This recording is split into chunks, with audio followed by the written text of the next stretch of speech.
Oh, come on, baby, don't you wanna listen? Oh, come on, baby, don't you wanna listen?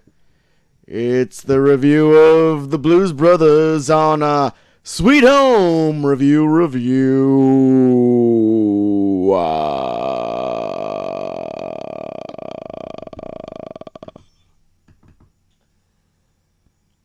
It's not playing. There it goes.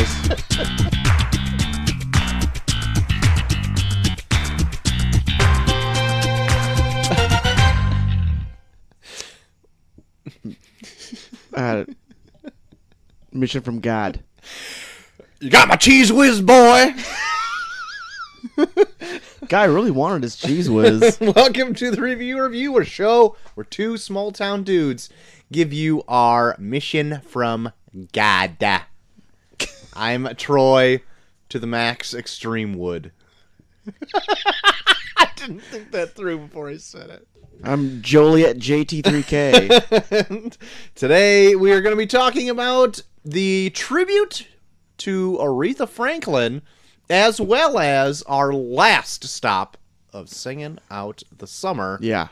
The 1980 film, The Blues Brothers. The Blues Brothers. We'll be getting to that at the top of the hour, but first, didn't I sound Who is this guy? I kind of went into a fucking DJ that's in the area. Can't remember his name now. That's good. I don't remember his name. Okay. Local DJ. But he sucks. He sucks. He can't talk his way out of a paper bag. Anyway, we're going to talk about some Blues Brothers, Beb. We got that coming right around the corner. But first, we're going to jump into a little tidbits of news, if you don't mind me saying that, JT. By all means. Well, thank you. I leave the floor to you.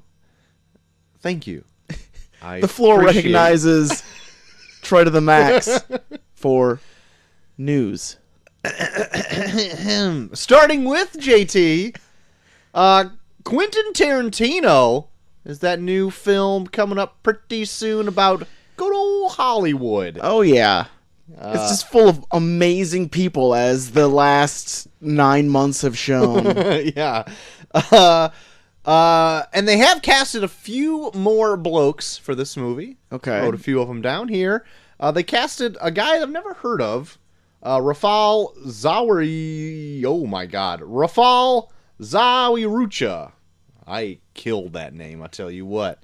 He casted him as Roman Polanski. Oh, sweet. So he can be a troublesome person in this. He casted Mike Ma as Bruce Lee. Nice. Okay. And according to The Wrap, yeah, he has casted Damon Harriman as Charles Manson. Yeah, I looked at this. He was actually in Justified. That's what I read. Yeah. Did you watch Justified? I watched like the first season and like half the second season of it. Is he in it by then? Is he? Yeah. Okay. Yep. He plays a character. I can't remember his name. Johnny Justified. Yeah, he plays Johnny Justified. Okay. And no, he plays like he's like the secondhand man of like the main villain in it. It's like for one episode, but he keeps showing up as like this pipsqueak. Oh. Like criminal that just kind of like, he's not like good at his job of being a criminal, but he just like does stuff, and then it's like someone that the main character just kind of like, all right, just get in the car. Sure. Does he look like he could be a serial killer? Sure. I mean, so he's got that face. Due to Hollywood magic, I'm sure they could do something with him. So they will be co-starring along with the lines of Leo DiCaprio's in this movie, as well as Brad Pitt's in this movie as well. Isn't Bobby D in this too? Maybe he is, but I didn't see his name on that list. I don't know. Maybe I forgot about it. There's a lot of fucking people in this movie. People in it. So, and granted, everyone was talking about how Charles Manson was going to be like a big deal in this movie. Yeah. But he's only like a small part because it only takes place in like 1960s Hollywood area, California area. Yeah. So he's just going to be a little tidbit in the story. So we'll see how it goes. Really? I thought it was supposed to... Well, I don't know if it centers on it, but I know, like, I thought, like, the whole Sharon Tate murder was supposed to be, like, a big deal in it. What I just read, because it was the article that had Damon Harriman as casted, says that, it's a part of the story, but it's not, like, the whole shebang. Yeah. So, I know, that's what I've heard. Okay, yeah. Because for a while there, we were only hearing that this is going to be a Charles Manson story type thing. Yeah. Well, I'm betting, because I know Tarantino's been really big on movies with chapters. I wonder if it's going to be kind of like a Pulp Fiction type thing, where it's like maybe stories that kind of intertwine with each other. That'd be cool. Yeah. That would be neat. I would like that. Moving on from Tarantino, JT, something that's maybe not going too much into production at this point is Top Gun 2. Oh, Maverick. Has been pushed out to 2020 release. Oh, no. Maybe not a 2019 release. So, shit. So if you were ready to get into the danger zone in 2019, tough titties. Damn it. I was even going through IMDb and, like, adding, like, movies we would possibly be doing. And I did think I put that on the calendar. Now I gotta take it off. Yep, gotta push it out to the 2020 cal. That's right. All right. I mean, nobody likes it. That's the fact. Nobody likes Top Gun. Well, listen back to our review. We weren't too keen on it. He plays Great Balls of Fire, that one verse, so often. When the highlight of it is a volleyball scene, I don't know what to tell you. The most tongue-induced sex scene. Oh my god. Nauseating. Go back and listen. That was probably one up there as one of our better reviews. Yeah. We really went in depth on Top Gun. We really did. That guy that wanted butts. Yeah. So he wanted their butts. Wanted their butts. I want to have your butts. I want some butts. I went into that review thinking I was going to love Top Gun. And I came out the other end and I'm like, oh man, I don't know what happened in there. Somewhere along the line, I fell off the wagon. Tom Cruise just walks very willingly into the women's restroom. Yeah. He is borderline rapist in this movie. Just doesn't even, I don't think he even stutter steps when he walks into the women's restroom. Nah. Just walks right in. Doesn't give a shit. Nah. And then says that the counter is sturdy enough to screw her on it. It's sick. Look forward to Top Gun 2 coming out 2020. Yeah. Moving down the list, Alec Baldwin. Yeah. Now this is big news because he said, I think I heard this, that he was cast in the new Joaquin Phoenix Joker movie. Wacky Joaquin. Now he's out. Oh, he's out now? Alec Baldwin is out. Oh my gosh, he was supposed to play... It was hot news. He was going to play Thomas Wayne. Yeah. Father to Bruce Wayne. Wife to Martha Wayne. Wife to Martha Wayne. Husband to Martha Wayne. Confidant to Alfred Pennyworth. Yeah. Now, it's all over. It's all over. Head of Gotham, or of Wayne Enterprises. Yes. Entrepreneur, some would say. Shot dead in an alley. Spoiler. Oh, Jesus, sorry. Yeah, he's not going to be in it anymore. He withdrew. I don't know why he withdrew. Maybe he thought it was going to be a stinker. Yeah. Maybe he didn't need it to tarnish his good name of Alec Baldwin and the Baldwins. Yeah. I mean, they already got Billy Baldwin to do that for him. Oh, so. Yeah. Yep. They don't need Alec. Alec. What about Steve? Well, Steve Baldwin. Steve, what's he up to? I don't know. Should probably move on before I lose interest in all Baldwins. JT yesterday, Todd McFarlane, creator of Image Comics, as well as the creator of Spawn. Hard R Spawn.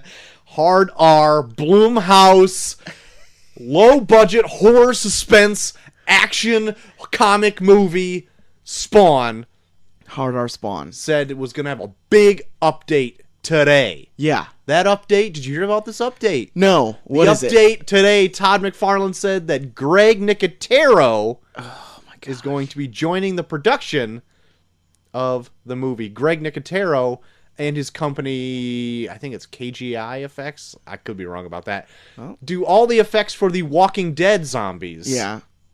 And they're going a more practical route in this movie to be budget conscious. Be nice. So they're doing a possible practical makeup on Spawn, which they had in the first movie, but then Yeah. it went heavy CG anytime action. The was the involved. cape and shit. Yeah. So we'll see what that entails. But I'm stoked for a Greg Nicotero intro in this. Yeah. I love all of his stuff. Oh yeah, all of the gore and stuff for Walking Dead is always pretty spot on and pretty good looking. Yeah. So I'm stoked about that. It was a good reveal, Todd. Now keep it coming. Is that script done yet? Hard R. Hard. The hardest freaking R you've ever seen. hard R. And the last bit of news I have, JT, is that Rotten Tomatoes, Yeah. the review aggregate site Yes. for movies, is going to be changing a little bit.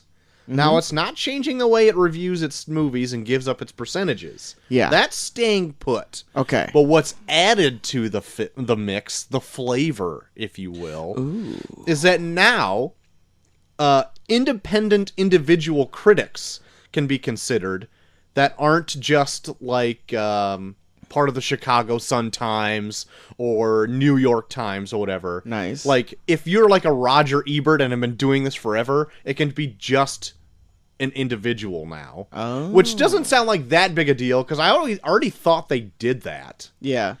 But they didn't, apparently.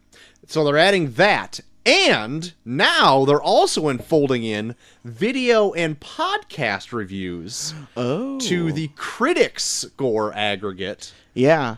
That was not available up until now. It was only written reviews only. Gotcha. So now there's a ton of other platforms out there to do movie reviews. Oh, yeah. Such as ourselves, such as YouTube critics like Jeremy Johns and Chris Stuckman. Mm-hmm. They could be introduced into that, and so on and so forth.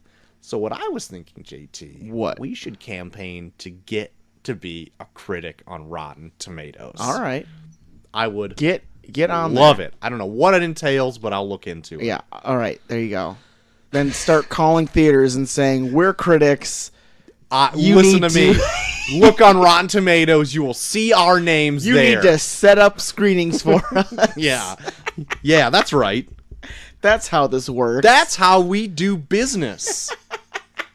That's how we make the views. Yeah. That's how we make imaginary money. Listen, babe. This is how we do this. This is how we do it. Babe, come on. Come on, babe. Come on, babe. But that's all the news I got. All right, Troy. It's good. Good bit of news. Thanks. Good bit of news. I thought it was a bit sparse today. You said the contrary when we first started. I thought I found some pretty decent nuggets of news. All right. On mine. Lay it on me. You took a few. You took a few of them. Okay. But all right. let me see if I can sauce it up a little more. I'm excited now. Troy, have you seen A Quiet Place yet? No, I haven't yet. I think it comes out on I think it's out on DVD now. All right. But I actually got an idea for it. I think we have an open slot on Halloween. Really? Yeah, I'm thinking maybe we could, since this is one of the big horror hits of the year, maybe doing A Quiet Place for Halloween. You have surprised me already. All right. Oh. Well, anyways, the sequel. Sorry, I The got sequel. too horny and I coughed. Oh, Jesus. I'm allergic to my boner. A Quiet Place has a sequel that's going to be coming out on May 15th of 2020. No spoilers for The Quiet Place, but does it warrant a sequel? It could. I mean, they leave it open-ended enough where they could probably craft a sequel, but I don't know if it would be as good as the original movie. Okay. All right. Take your word for it. So there you go. So a possible Quiet Place review down the line. We'll figure it out as it gets closer. We'll follow that as it builds. Yes. Warner Brothers, Troy, is dipping their pinky back into the animation. Oh. The Brothers Warner? Yes. And the Warner sister? Yeah, she's in there Purdue, probably.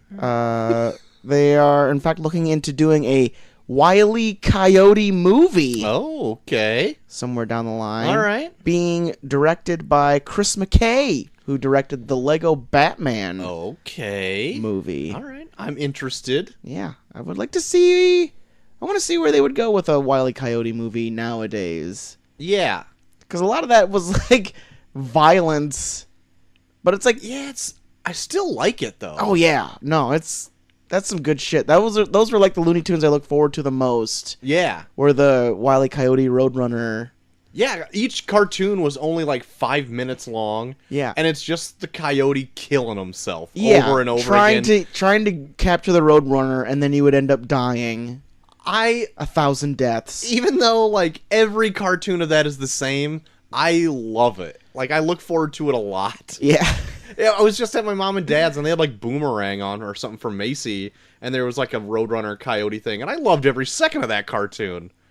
Oh, so yeah. I am looking forward to a Wile E. Coyote. Hopefully their animation... I would love to still keep it in, like, 2D, though. Yeah. I don't know. Yeah, hopefully they do kind of keep it in 2D. I mean, I don't mind, like, what they've done with, like, the Lego Batman franchise with making it look like 3D and makes it look really cool, but... Yeah. I don't know, like, maybe 2D animation doesn't sell anymore? I don't know. I really enjoy it a lot. Sometimes more than, like, 3D think of, like, animation. the last thing that came out that was really 2D animation that was for kids. Yeah, I don't know. Like, some of that stuff, too, also, like, is just not in my wheelhouse, so, like, it just goes way over my head, and I don't see it. But like, even, like, 2D animation nowadays is so computer-generated that it doesn't even look like regular 2D. Like, even, like, The Simpsons nowadays is so computer-generated. Right. It's got that crisp... Like, it's still 2D, but it's got that, like... It's, like, a too crisp of a look. Mm-hmm. So Warner Brothers still does their direct-to-DVD or direct-to-video superhero flicks, like the DC superhero flicks is Warner Animation. And that's all still 2D, and I think it's, well, there are 3D elements they add in, so they don't have to, like, draw a car or whatever, which kind of is, like, off-putting, because you can tell it goes from, like, hand-drawn cells to... Yeah, you see, like, this, like, computer-generated car driving through, like, what looks... Like, it's a computer-generated car driving through a sketch of a street. Yeah, and granted, it's gotten better where it looks more similar. Yeah. But it's still, like, the animation doesn't line up. Like, it's fluid computer animation with, like, a 24 frame per second... Oh, yeah. Like, drawing. It's like Futurama when, like, the spaceship would fly through the city. Yeah. Where it's like, you can tell that spaceship is not hand-drawn in the slightest. No, but Futurama worked, though. Like, I don't know. Anyway, what I'm saying is, I hope it's a step up from that animation, because I know they don't, like, rake in a lot of money from those sales. They might break even on those. Yeah. So I could see why they go, like, a cheaper route of animation. But I don't like that animation studio that they use for their newer stuff that come out. Really? I find it, like, the only thing that I would give it a props for is that whatever studio they do now, it's got to be some Japanese studio, that their fighting animation is better choreographed. And I don't know if it's like somebody doing the better, like, layouts. You're drawing this off like their DC stuff. Yeah, they're their doing DC now? stuff. Like, they just came out with, like, a Batman, or not a Superman versus Doomsday fight. They're doing that one over again. Yeah, but it's like all, like, Justice League involved, isn't it? Yeah. And that fight is really well done, and it's, like, good fluid action. But I still don't like the character models that they use. Like, and it drives me nuts. Everyone looks like they got, like, a big, thick pit bull like neck, and it's like, I don't know. They look just dumb. I don't like it. They're like, even though the like the Batman the Animated Series wasn't like picture perfect, like I really liked that animation, and then when it jumped to like the Superman animated series and everyone was like really top heavy, you know, I still don't mind that either, because it was consistent and it was going for a certain style, whereas this, it just feels like it doesn't have its own style, and it's just not, I don't know, it just doesn't feel genuine. Yeah. Whereas like a real like why can't I think of his name now? Bruce Timm type of animation. Yeah. Where it's all like it's his wheelhouse. Yeah. Anyway, that's a big long tangent I went on because Well, maybe for animation like a snob. big studio film though, like maybe they'll go out of their way to really make sure the animation is crisp. Yeah. But even though, well, yeah, I guess depending on who they're selling to, if they're selling to like kids and adults, maybe it'll grab Yeah, and a yeah, bunch that's of people true. in. Like if they usually they don't really give a shit when they're trying to sell to kids because kids will watch whatever. Mm-hmm. But who knows? I think if it's gonna be Wile E. Coyote, I think they're gonna try and aim for a little bit of nostalgia factor. So Yeah. I'm sure they can. I can see them trying to put a little more work into it. Yeah. Anyway, good There you go. news. Good news. Good news, everyone. Speaking of Futurama. Speaking of good news, there's some Good more. news, everyone. There's some more Star Wars Episode 9 casting news. Oh boy. They cast 2 actors that are pretty well known in the geek realm that might kind of bring in some more All right. viewers in that sense. Okay. Dominic Monaghan has been brought in for a role. Charlie from Lost. Oh, thank you.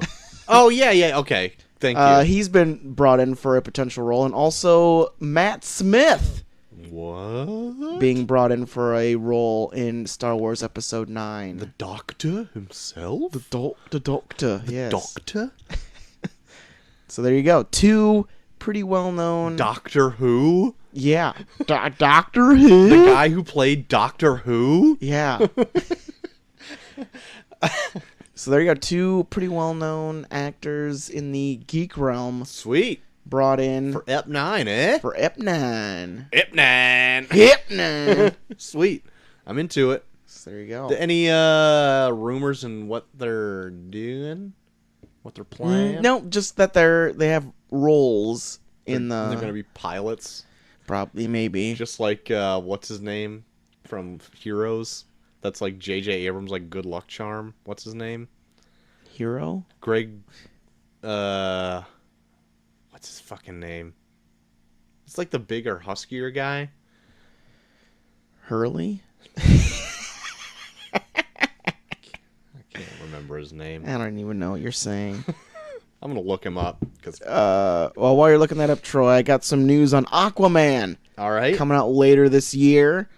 The first reactions for Aquaman have been leaked, and people are saying, What? and yeah, they've been doing screenings of it. And, Already? All right. Yeah, well, I guess there's an embargo on it, but I guess like a few like got out without them Oh. knowing. But I guess from what I've seen, Greg Guttenberg, yeah, okay.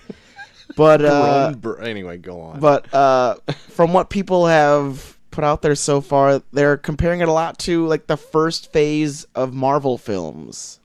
Oh, okay. Like it's kind of in that realm All right.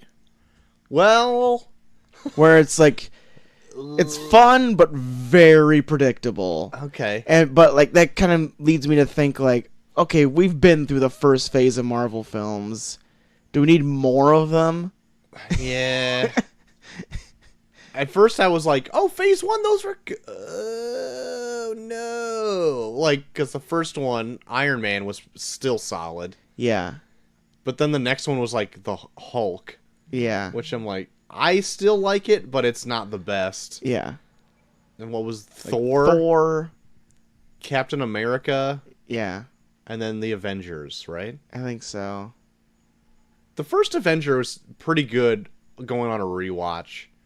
And I still like the Thor series, even though everyone shits on them. But So I don't I think it's, I don't know. With Aquaman, I feel like it's going down a realm where it's like, just give the people what's been successful in the past. Well, they need to do something. Maybe that's what they need. They needed. Maybe. A solid to medium win. But, I don't know. I don't want to see...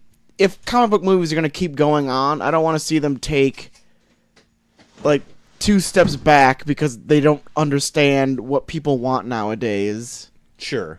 I mean, I get it. I would love to see something more out of the box. This one's all underwater. Marvel hasn't done that yet. Oh, my... Oh, well, you got me there, Troy. There you go. You got me there. This one's got Black Manta. Guy in a goofy helmet. Have you seen that yet? I've seen it. Oh. Right. Yeah, it looks like the game. The Injustice game. There you go. It looks exactly like it. Go campy all the way, bruh. Well, we'll see. We'll see how it does. All right. Chances are we'll have a review of it. Chances are, you're correct. Troy, I got some news on that Venom.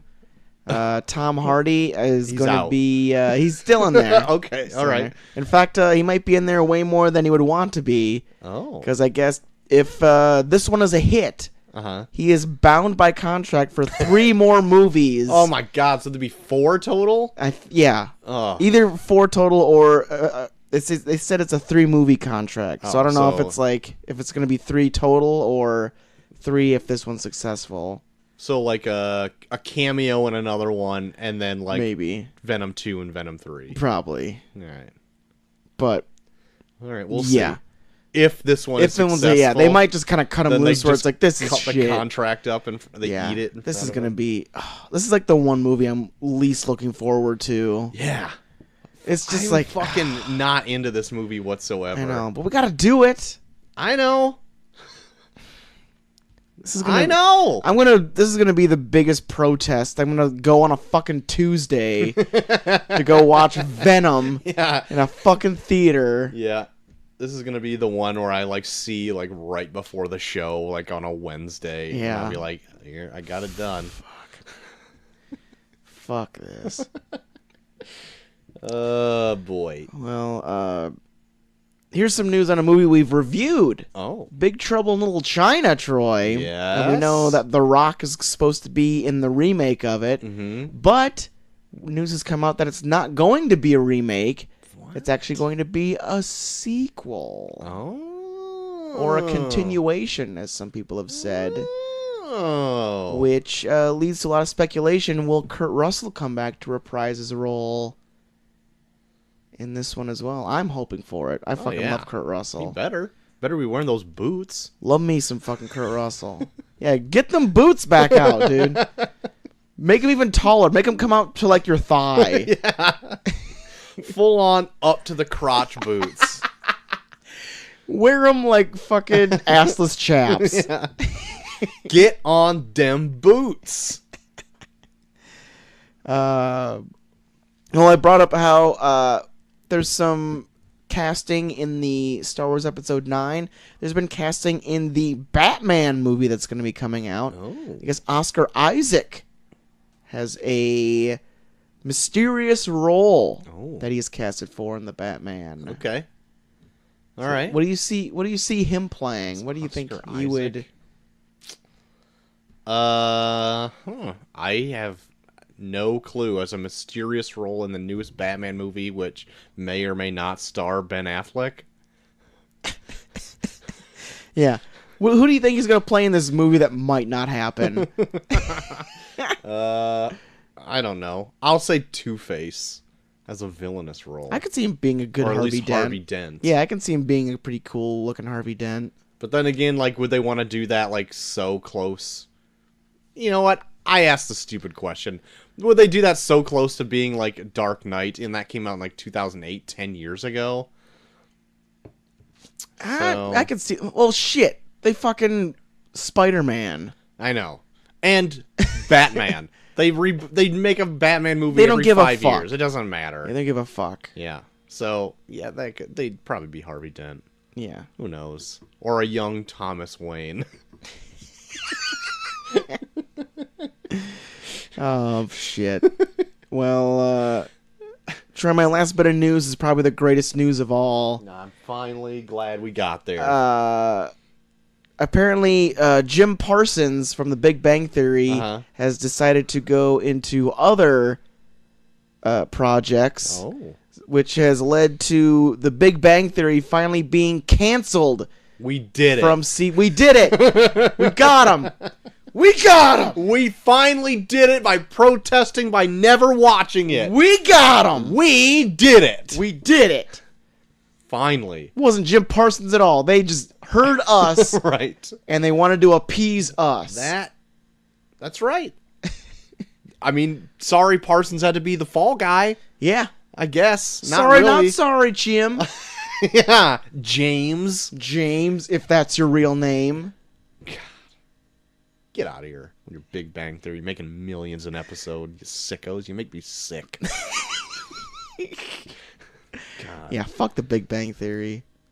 God. How long was that on? Like 12 seasons? It had to have been. Did they even fix that elevator at all? Probably care. not. I don't care. I totally forgot that was a thing. Those stupid nerdy fucks. Dopes. Stupid dopes. Stupid nerdy dope fucks. Anyway, good. It's done. Yeah, get that shit off the fucking... Now we still got, young Sheldon to deal with. Fuck me. So glad CBS is its own fucking shit. No one has to deal with their bullshit. Sick. It makes me sick. Fuck them. Sick. Fucking sick. Fuck them. Well, I do have a bit I could bring up, Troy, if you want me to. Oh, no. Yeah, sure. I mean, it's sad. Yeah, it's a pretty well-known bit, but I think it'd be worth bringing up. Oh, okay. For a more political version of Neil's bits. Oh. Yeah. Oh. Yeah. People dying, it's the pits. Please stay tuned to Neil's bits. Yeah. Yeah. Oh, yeah. Yeah. Yeah. Yeah. Mm-hmm. Yeah. Yep. Yeah. Yeah. All right, well, there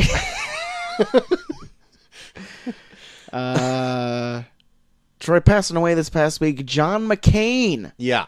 He's senator from Arizona. Mm-hmm. Normally, we don't usually bring up, like, political type deaths, but I don't know. I thought this one was more prominent because he's kind of like the era of when politics worked. Yeah. In a way. Right. Like, he actually was mildly bipartisan in some way and didn't, like, sell his soul so that greedy, fat piece of shit white supremacist could get whatever he wants. Right. He'll go down in history given that thumbs down to Trump. Yeah. Yeah. If anything. Yeah. That's what I mean, he did have like some pretty bad policy things in the past, but I mean, I've heard like different things where like he even came out and was like, you know what? Yeah, I made a mistake there. And I was like, shit. What? Honesty? You said you made a mistake? Politicians do that now? What? Different era, man. Yeah. A different time. Yeah. When people cared. And like, I don't know, like there was a bunch of shit that came out about like when he was a POW, like I guess I heard like something where like when they captured him, like he broke both of his arms. Ugh. So like they would do shit where they would like re-break his arm to like as like a form of torture. God. Yeah. Jesus like Christ. they just kept doing it over and over again to try and get information out of him. Sick. And this is like over the course of like 2.5 years. God. So even if he did do some fucked up shit, like man, the fact that he survived that, like God. I've heard like some shit where like people kind of like held it against him where it's like, well, he's kind of crass. I'm like, fuck, I'd be crass. Yeah. I lived for 2.5 years in torture Yeah. in Vietnam. Right. Sorry if he doesn't have the best etiquette. Yeah. If that's even the Fuck. way to say it. Yeah. I don't know, man. But, yeah. Sad to see him go. Did see that he got that brain cancer, so I thought it was going to be pretty soon afterwards. That's I never think usually the really day, like the next day, like the day before he died, he said that he was going to stop treatment. good. Yeah. So it was just like, yeah, that's fucking.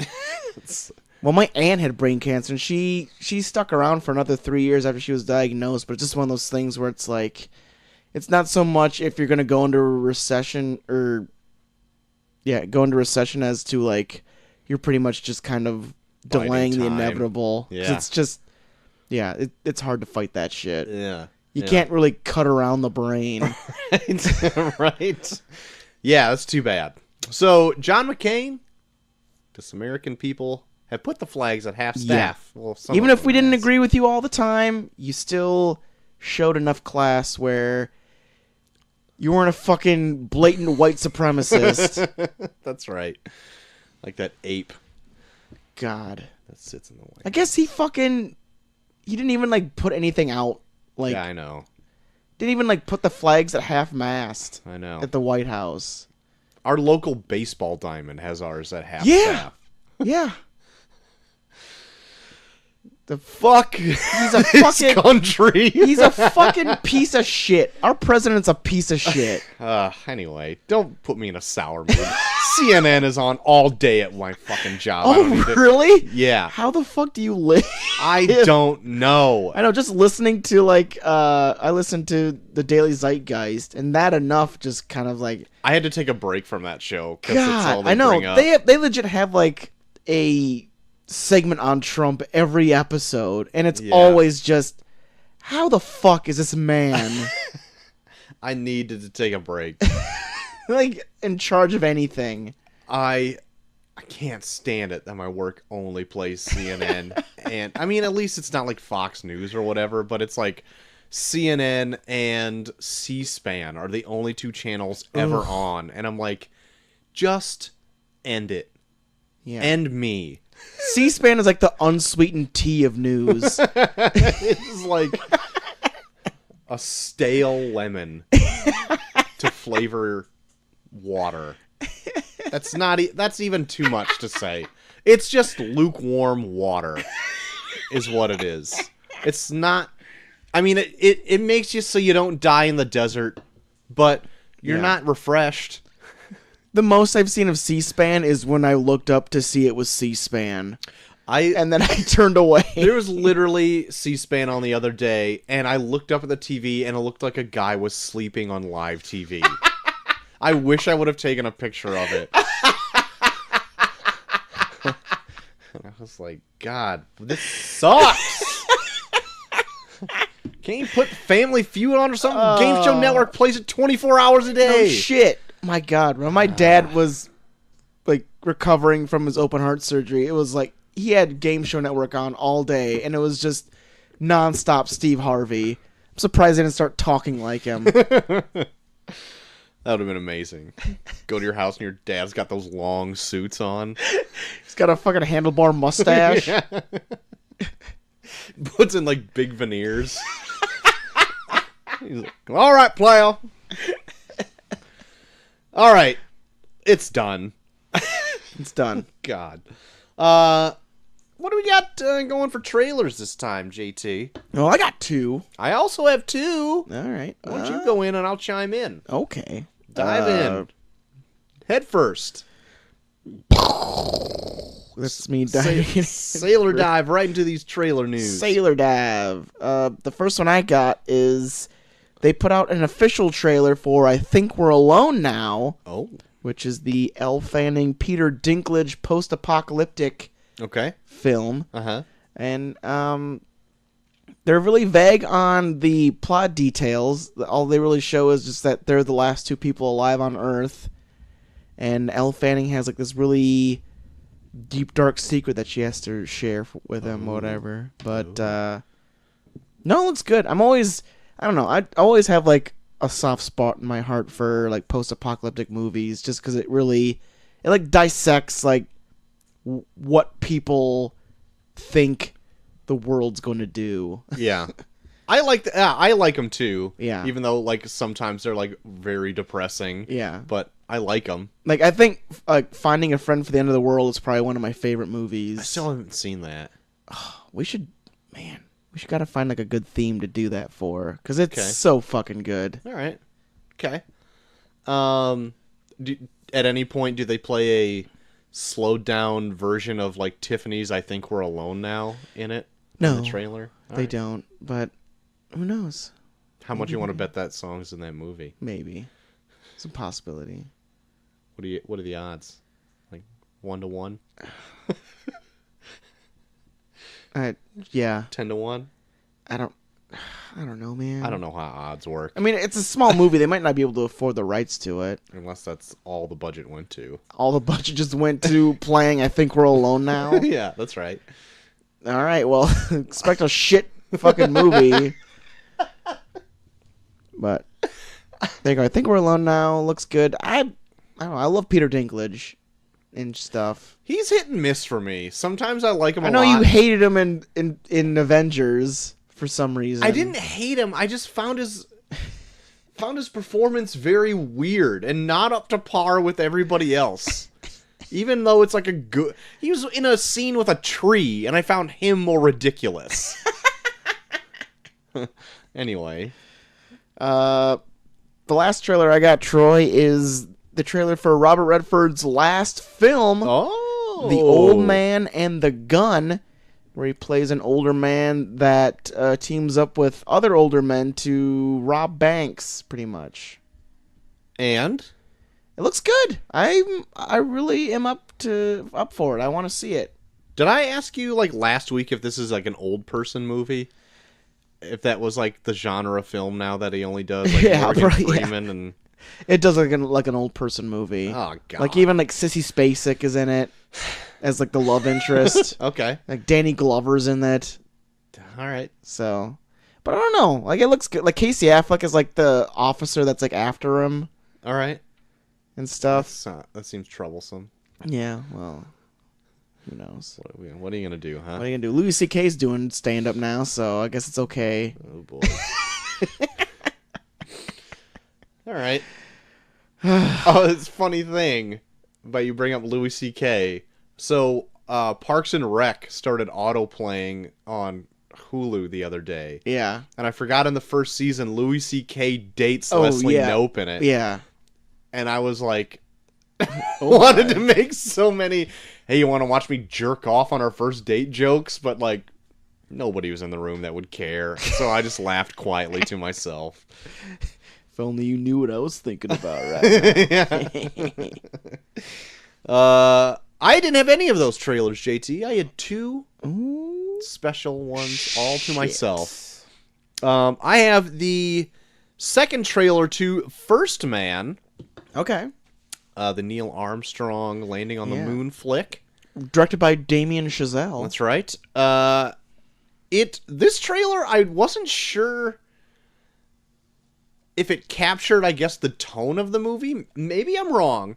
With this, did you watch it? No, I didn't see. So this trailer made it seem a lot more like a suspense, kind of like a tense movie, rather than like what I think it's going for. Of maybe like a. I mean, there'll be suspenseful elements in there, but the trailer even has like very suspenseful like music set throughout the whole thing. Yeah. And I'm like, I don't think that's the tone of the movie. It made me like chuckle when it was done. I don't know though, because like the trailer that I saw for it, and it might be the same one, but I saw it a long time ago. But like it looks like they do a really good job of showing how janky this mission was. Yeah. Like they really go out of their way to like show like shit is fucked when it comes to this. Like I remember like the trailer that I saw for it, like they're walking down the rampway to get into the shuttle, and like the walls around the shuttle are like moving. Like it's so like put together in a way where it's like it looks like it could implode on itself at any time. Right. But okay, so here's my problem. we know that they land on the moon. Yeah. Like, we know the ending to this. So, like, I don't understand why. I don't mind if it's, like, a movie that the trailer shows them that there is peril the whole way. Yeah. But to show, like, I don't know, maybe you have to watch the trailer to get kind of what I'm saying. It's set to even, like, a suspenseful, like, Hans Zimmer type of theme. Yeah. Where it's got, like, the bois in it and everything. So I'm like, I just feel like that's not the tone of the movie. Maybe I'll be wrong, but I don't know. I don't know. Like, I appreciate it because, like, even though we know what the outcome's going to be, you have to keep in mind that the people that actually lived this didn't know what the outcome was going to be. So the fact that you're seeing all this shit where it's like, I don't trust that. I definitely don't trust that. I wouldn't even, like, put my finger on that. It looks like it's about to blow up. And, like, the fact that you're seeing all this stuff and, like, you're knowing what the outcome is going to be, you would enter that situation with the most trepidation. Yeah. And the fact that you're watching someone that's not only entering it, but, like, going with their own free will into it and then shooting it into space. Yeah. With that being its only means of getting back to Earth. Like, just absorbing all of that, you have to kind of be like, shit. Fucking Neil Armstrong. Yeah, I get it. I don't know. That was my one little takeaway from it. Gotcha. So I'm not going to dwell on it too much longer. Yeah. My second trailer is that they have a trailer out for the third season of True Detective. Oh, yeah, that's right. I did see that. Starring Mahershala Ali. Yeah. It looks like this one they're doing it different again. Well, I don't know. They're kind of doing it like the same as the first season, except there's like a bigger gap of time. Yeah, it looks like they're doing like time jumps again, which I'm really into. Yeah. The first season, it was like a span of 10 years, roughly, maybe. Yeah. And this one looks like way more. Yeah, they make him look like an old ass man at the end of this. So I'm stoked. I don't know what the rest of the cast is. Is it just kind of like another small type thing? Because the first season only really had Woody Harrelson and McConaughey. Yeah, it looks like they're really focusing on Mahershala Ali for this season, so I don't know what the rest of the cast looks like. But maybe they're subsidizing down to now just one major star as opposed to, like, I think the last one, like, 3. Yeah, 3 or didn't it have 'cause it was 4? Like, yeah, it was Colin Farrell, Rachel McAdams, Vince Vaughn, and Taylor Kitsch. Oh, man. We did a whole season on that, too. What the fuck? That's why we changed up the way we do things. You can thank True Detective Season 2 for what we're doing now. Actually, okay, if we have new listeners now, it'd be funny to tell them what our show used to be. Yeah. So, like... Because we used to do TV seasons.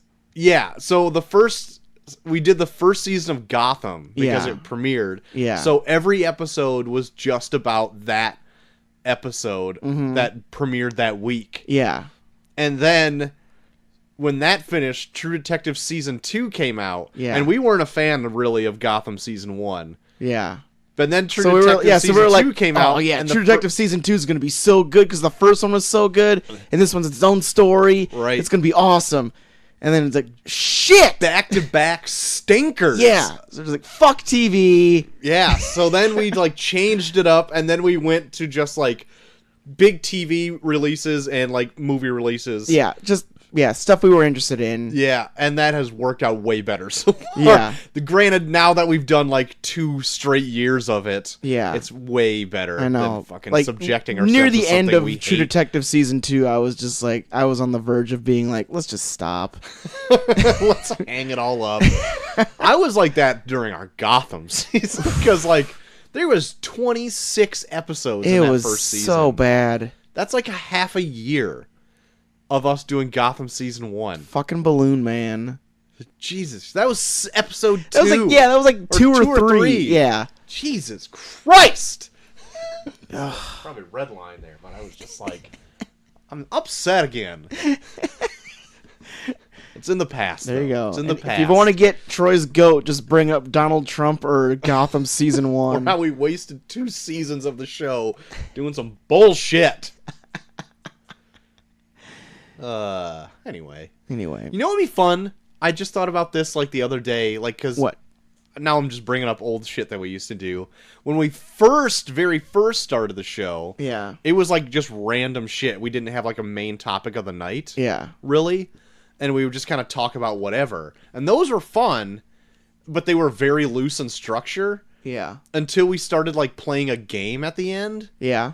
I wouldn't mind like every once in a while if there's like a slow news week playing like a game segment instead of like doing the bullshit news. All right. I think that'd be fun. I think especially if we have like a third person. Yeah. Like this. Well, we always used to have a guest on too. Oh, yeah. Like every episode, and that's what that's what had like infrequent release dates. Yeah. Because we'd have to like make sure all of our schedules aligned, which was fucking awful sometimes. I know. And it'd be like a show a month that we would do. Yeah, pretty much. But we actually edited those shows. Like, Yeah. I mean, we do like live producing on air now. Yeah. But we would like do the whole show, chop it down, do it in like 3 chunks. Because Yeah. we would take a break, and then we'd actually go through and edit it, Yeah. and then drop in sound effects and all that shit. Like, Yeah. highly more highly produced. But this one's still This is so much better. Oh yeah. But I like the games that we played. Oh yeah. Like, because we played Mary Bang Kill like almost every episode. Oh yeah. We played that game like doing it live. We only ever played that once, but I loved it. Where we pretended we were DJs and we had to finish what we were saying before the beat of the music dropped. Oh, and, like, yeah. went up. That was a fun game. Oh yeah. Anyway, I miss those things. Anyway, that's just Good times. nostalgia. Good times. We'll bring it back sometime. Maybe next guest we'll try to do it. Who Yeah. knows? That's probably a lie. I'll forget. Well, speaking of games, Troy, we got a big game that we've been focusing on Oh yeah. for quite a while. Oh yeah. Oh jeez. The Tournament Random Movies, of course. Well, thanks, Troy. You're welcome. Of course, we had First Blood versus Basketball this past week. Did you see who won, Troy? I saw it was back and forth It was pretty close throughout the week. because I thought it was in the bag for one, and Yeah. then I looked a day or so later and Yeah. it flipped. I know. I retweeted it, and then like, I retweeted it too because I'm like, let's see if this will just keep flip flopping. Yeah. And I didn't see the results. well, Basketball ended up taking it, Troy. Really? Yeah. I'm kind of bummed because I really wanted to see First Blood. Ah, shit! I I know. voted for First Blood. Damn it. God. damn it. Oh well, basketball's still. Basketball's I like. still good. And so it's going to lead to a pretty interesting finals here of Falling Down versus Basketball. I did see our friend Ghost Hunter Dave through your Imperious Rex Twitter posted about how he just saw it not too long ago and was like, this is very problematic. Yeah. I was like, Yeah. yeah, I can see that. Yeah. You're talking about basketball, right? Yeah, no. Yeah, I know. Yeah. So I want to see what. Yeah, I'm curious all to the see which listeners have to one. say. Yeah, which one's gonna take it? Is it gonna be Falling Down or Basketball? Yeah. And I got another one all set up after that, Troy. Oh, okay. All right. So, train's gonna keep on rolling. All right. Okay. Train's gonna keep on rolling. Got a few 2018 titles in the newest one that's coming up too. Oh, so a newer stuff. Yeah, some newer ones in there. Okay. Still some older ones, but Okay. yeah, Okay. it's gonna be interesting. Great. I'm excited. I'm really excited. Good. I'm excited to see what wins on this one. Yeah, I did not expect basketball to make it to the end. I didn't either. Well, I was expecting Aladdin to make it all the way to the end, but I was surprised Falling Down beat it. Yeah. Huh. This one kind of came out of left field. That's a little right. bit. That's right. All right. Well, So there we go. well, Falling Down versus Basketball. The finals of Tournament Random Movies 3. Mm-hmm. One of these movies will be reviewed by us in a later date. On an open slot week. Yes. All right. Cast your votes. Cast your votes. We'll be Make out there sure retweeting your it. voice is heard. Yes. All right. Well, all the bullshit's out of the way, Troy. All of the bullshit is out of the way for us to talk about the 1980 classic, Yes. The Blues Brothers. Yeah. The Max Landis's father's film classic. That's right. Dropping June 16th. Summer release. Summer release. 1980.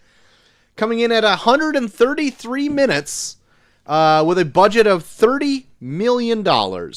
Domestically making $57.2 million. Worldwide making $115.2 Jesus. million. I was actually surprised to see The that. world loves them Blues Brothers. Actually, it made more overseas than it did domestically. Yeah. Back in 1980, though. Yeah. Which is That's weird. Nuts. Rotten Tomatoes has an 83%. IMDb has it at a 7.9 out of 10, so pretty right. close. Yeah. And Marked Movies gave it 4 out of 5 stars. Oh boy. Mm-hmm. It's the number 2 Saturday Night Live film ever to be released. Can you guess what number 1 is? Night at the Roxbury. No. Wayne's World. Yes, Gotcha. it is Wayne's World. It is, I think, sandwiched between Wayne's World 1 and 2. Okay. I think, anyway. Gotcha. And It's Pat is the lowest, if you were wondering. Except I also thought that Hot Rod was a SNL film. No. But it's a Lorne Michaels produced one, Yeah. but not an SNL one. Yeah. Rod wasn't, I don't think Rod was ever an SNL character. Okay. It also is the number 10 movie that came out in 1980, Whoa. which begs me to ask you, Oh, shit. what do you think the top 5 movies Can't were even think of what came in out in 1980. I will give you 10 through 6. Okay. 10 is this movie, Blues Brothers. 9, Blue Lagoon. 8, Smokey and the Bandit 2. Oh, boy. 7, Coal Mine's Daughter. 6, Private Benjamin. And what is 5 through 1? Oh, God. Godfather Part 2? Nope. I don't know. I'm Number terrible when it comes to 5. years. Number 5, Any Which Way You Can. We never got Oh, I would have totally got that. Yeah. Number 4, maybe you would have gotten Airplane. Oh, nice. Number 3, Stir Crazy. Okay. I don't know anything about Stir Crazy. Number 2, big movie. You'll probably kick yourself when you hear it. 9 to 5. Okay. Dolly Parton. I Yeah. just saw that film not very long ago. It's pretty fun. Okay. My mom had it on like Turner Classic Movies or something like that. And it was Where a pretty bunch fun. of women tie up their boss. Yeah, that's it. And number 1, Empire Strikes Back. Ah. Yeah. Featuring Carrie Fisher, which is also in this movie. Gosh, you took the 1 and 10 spot. That's right. I actually forgot, because I've seen this movie before, and I totally forgot Carrie Fisher had a part in this. Yeah. We'll get to that in a minute. All right.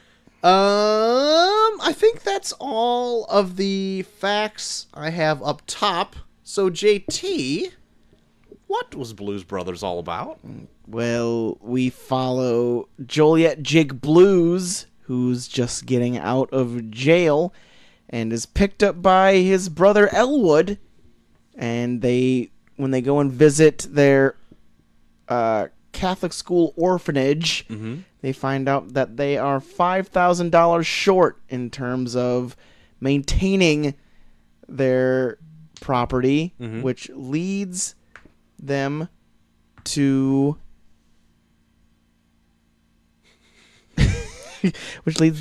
find out a means of procuring that $5,000. Yes. And then trouble ensues from there. There you go. There you go. We got there at the end. Do you have an important message to pop up on that? Oh, yeah. My girlfriend texted me that there's a loose dog out, so I don't know. Oh, Jesus. I wanted to make sure that it wasn't ours. Is it yours? No, it's not. Great. I wouldn't be surprised if it was, because that dog is dumb. If there's anything I know about JT's dog, is that it is dumb. We named him Bucket for a reason. JT, what I liked about this movie Yeah. is that it takes place in Illinois, the Chicagoland area. Yeah. And a lot of movies in the 80s did take place in the heartland, in like the Chicagoland area, which you don't see a lot of now. It's always on the coasts. Yeah. And this one, like, not only does it take place in, like, the Chicago area, but, like, wears it on its sleeve. Like, it reminds you very regularly that this is fucking Chicago. yeah, I mean, it doesn't ever... I mean, there is, like, a song, Welcome Home Chicago, or what's it... whatever it's called. Sweet Home Chicago. Sweet Home Chicago. But, like, it is full of just Chicago landmarks. And it doesn't even make the city look nice. No. It makes it look like Chicago. Like, yeah, like the opening scene makes it look like it's taking place, like, in the very distant post-apocalyptic future.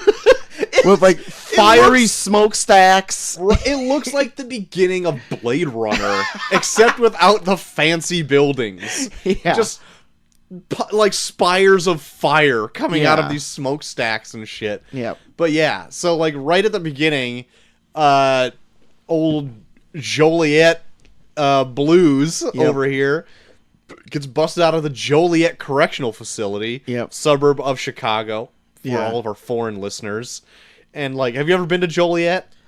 I think I've been as close as I can to Joliet without feeling like I'm about to get stabbed. I've driven through the very bad part of Joliet on accident. How are you still here? I don't know. I got out of there as fast as I could. It is not a great place. Yeah, Joliet is scary. I've had friends when I went to college out near Chicago that were from Joliet, and they made that trip every day, and I'm like, man, how are you... I asked them the same question. How are you not stabbed? Yeah. And they're like, well, you just learn to go around the stabbings, I guess. Yeah. I don't know. You just go around the heavy stabbing areas. And maybe it's because we're from the state of Illinois that I find, like, it more appealing. I don't think anybody else would care. Yeah. But it was this, like... I think it is the John Landis era of making movies that he took, like, a lot of pride in shooting stuff in Chicago. Yeah. Because a lot of stuff was in the Midwest. Yeah, because, like, things nowadays, a lot of it takes place in Chicago. Like, Rampage took place in Chicago. I think a lot of, like... But did it, like, look like... Was it... Did they shoot it in Toronto and call it Chicago? There's definitely some scenes where they show Chicago, I think. Because I know they use Chicago in The Dark Knight for Gotham. Yeah. Which is very appropriate, I think. Oh, yeah. Because it is gross and dirty. Yeah. But, sorry for all the listeners from Chicago, but, like, you gotta know that all this already. But, Chicago's terrifying. Like, granted, me and T-Max, we come from a very small town in Illinois. Yeah. And Chicago is just, it's a completely different monster than anything in Illinois. Yeah. It's like a state in and of itself. It really, like, it's completely different Yeah. from the rest of the state. Yeah. Like, if you get within an hour of Chicago, it turns into a completely different state. Right. Because, like, going down 90, just going right into, you can just see it in the distance, just in this haze. Oh, I know. And, like, you'll hit the suburbs, and then all of a sudden, boom, you're just in the city, and it is, like, not clean, it's dingy, it's like... People, like, look and act different, too. Yeah. Like, you get to that in-between area, you can, like, see, like, people, like, morphing in front of your eyes, almost. Yeah. Well, I guess enough of just talking about how shitty Chicago is. But, like, I like that anyway. It took place in Illinois, and, like, places that I recognize, too. Yeah, and it didn't hold back on like, the grittiness of it. And, like, even... There's some scenes that they have in this where, like, the grittiness almost kind of complements the area. Yeah. Yeah. Where it's like, it doesn't look like, nothing in this looks like squeaky clean by any means, but no. Like, there's some times where it's like, that actually looks like fun. Yeah. I think it made it feel like a little bit more genuine. Yeah. To me. So I liked it. For sure. But right. So because this is like the last movie of our Singing Out the Summer month, like I've only seen this movie ever once before. Yeah, this is my first time seeing it all the way through. And it's less of a musical than I remember. Yeah. I mean, there's musical elements to it. Like, every time they go, at the point where they're trying to round up band members, there's like a musical, interlude between like every pickup spot, which I enjoyed. Yeah. But between there, I forgot that, like, it's just like when they actually stand up to sing at a venue. Yeah. What do you mean? There's still musical parts. Yeah. I mean, but it's not like, I guess, a traditional musical as we've been doing the rest of the month. Yeah. Where, like, they'll just sing about their feelings or whatever. Yeah. But there's, like, when they show up at the church in the beginning, that's got James Brown as the preacher. Oh, yeah. Which, when you get there, there's a whole musical thing, which is, like, crazy and fun and whatever. It's almost like... I love that one so much, like, especially where, like, people are, like, doing, like, backflips in the air. Yeah. And then, like, later on, the movie this week that we dedicated to Aretha Franklin has a song in the diner that she works in. Yeah. And then Ray Charles has one in a music shop. Yep. And right before the very, like, end bit on stage, I'm gonna blank on his name. He has a whole segment to himself before, like, Jake and Elwood get Cave Calloway? Yeah. Cab Calloway. Gets to the venue or whatever, and that's fun too. Yeah. And, like, those are, like, big, like, highlights of the movie. Otherwise, I didn't like this movie, like, a whole lot. Oh my god, thank you. I was gonna be so ready to be like, if Troy says he likes this, I'm thinking we're gonna fight, because I was not digging this at all. I couldn't remember what I thought of the movie when I saw it, and maybe it's because I saw it with such a huge fan of it that he was, like, making it more fun to watch, because he would give me, like, facts about it here and there. Yeah. But, like, I was not enjoying watching this movie. No, there's fun moments in it, but yeah, like, when I think of blues, I'm a pretty decent fan of blues. Uh-huh. But, like, the blues that they kind of hold in high regard in this is, like, that really gentrified, like, white dude blues, where it's like they're trying to, like, steal it and use it as their own. Yeah. Like, it's that annoying blues where it's like, this isn't, like, actual blues. Yeah, and see, like, I'm not, like, wholly, I don't really like blues, really. Yeah. Like, it's not for me. And so, like, those songs were fine, because I'm like, those are the ones I know. Just play the hits. Yeah. But I don't know. Like, it was an hour... No, there was an hour left of this movie still, once they got all the band members together and did their first venue at that, like, Western bar. Yeah. And I looked... Well, I'll get into that when we start talking about it all the way through, but... I had to pause the movie to, like, give Macy some dinner, and I'm like, fuck, there is an hour left to this movie. This has no right to be more than 2 hours long. The director's cut is 2.5 hours long. And, like, why would you add 20 minutes to this? It is so slow going. Yeah. Into when they started rounding up the band members. This movie needs to be 90 minutes. It does. It definitely does. And even if I can't even see myself, if this was 90 minutes, I can't see this being like, yeah, that was still good. Because if it was 90 minutes, you would have all the musical numbers. Yeah. The end, I liked. The big chase scene was fun. Yeah, I think everything, all the things they do with cars is really fun. Like the chase scene through the mall, and then at the end when they're pretty much just buying cop cars just to throw them in a ditch. Yeah. Because they crash so many cars in this. I have the exact number, 103 cars. I know, because it broke the Guinness Book of World Record for it. For like a couple of years, and then some other one beat it. Yeah. Or whatever. The Matrix Reloaded holds the the Guinness World Record My now at like God. 250 cars or Holy something. shit! And I'm like, I don't even remember cars in the Matrix. Now, I know. Now I want to go back and watch. But it's in the shitty ones, so you don't have to. Yeah, you don't have to I do know. it. Just take their I'm word just gonna fast for it. forward through it until I see a pile of cars. But yeah, otherwise, like this movie is very slow going. I know, and there's like so many moments in this where I'm like, I should be having fun, right? Like this is a fun scene, Right. but I'm just like waiting for it to be over.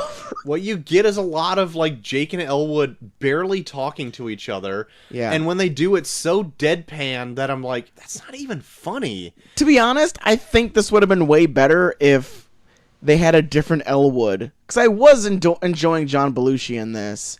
Like, he has like this kind of charisma about him where even when he's not really doing anything, like he knows kind of like these ticks to throw out there where it's like, that was kind of funny. Like, Yeah. there's like a scene when they're trying to get one of the band members back, and they're in this fancy restaurant, and they're just trying to act annoying to try and get him to quit his job. Yeah. And there's a random part where John Belushi just goes to the table next to him, and is like, "How much for your women? How much for your daughters? I want to buy your daughters. How much for your wife?" And I was losing it there. Like, he would just have like these like subtle things he would do where like he showed he had charisma, but Dan Aykroyd in this is fucking awful. He's as bland as the toast he likes. It looks like he's just like, it looks like he's trying to fucking rip off what John Belushi's doing, but not well. Because everything he does, like, even like, I can't count how many fucking times he says "mission from God," to where when the last time he says that, I'm like, shut the fuck up. Yeah, that is so. I'm so I was right over there with this. You. Yeah, and that's all you do. Yeah, you have no charisma in this. You're dog shit for a character. You do nothing. Yeah. And at least with John Belushi, like, he'll do things where it's funny. Like, he won't do anything, but it's funny. Like, he throws those subtleties out there. Like, they'll do things when like Elwood's like driving and he's like, "This is a piece of shit car," and then Elwood will like drive it off a fucking rampway, and then they'll like land it like really hard. He's like, "This got good suspension." Like, but it's done deadpan, but he knows just the right line to say in deadpan to make it a funny line. Yeah. Whereas I feel like Dan Aykroyd as Elwood would just say lines in deadpan. I agree with what you're saying, but like I didn't get into Belushi's performance as much, I think, as what you're letting on. Well, I mean, I'm not you're letting on, but like what you're saying. I don't know. It was just like, I thought liking it. And so the whole time I'm like, all right, when is it going to pick up? And it just fucking doesn't. Yeah. Until like the last 30 minutes where the whole last part is like a chase. I know. Like, with this being the Blues Brothers, I was expecting to get like some really good blues out of it. Because I am like a decent blues fan. Like, I'm not like a connoisseur. Yeah, but I've heard blues music and I'm like, I like blues music. Play some good blues music for me. Right. But with this, it just sounds like this was to the Blues Brothers as like if there was a movie called The Rap Brothers and it was like MC Hammer and Vanilla Ice. Yeah. Just like doing their shit. Right. And then they would get actual good blues players, but they'd make them play like their most bland, like cater to the broadest of audience type songs where you're like, no, play your good stuff. No. we're gonna have fucking Snoop Dogg sing Snoop Dogg while we fucking dance shittily to it. And I'm like, oh, you know what? I don't get like how deadpan they were. Like, this is when Aykroyd had his cocaine habit. I'm like, so why are you so fucking droll?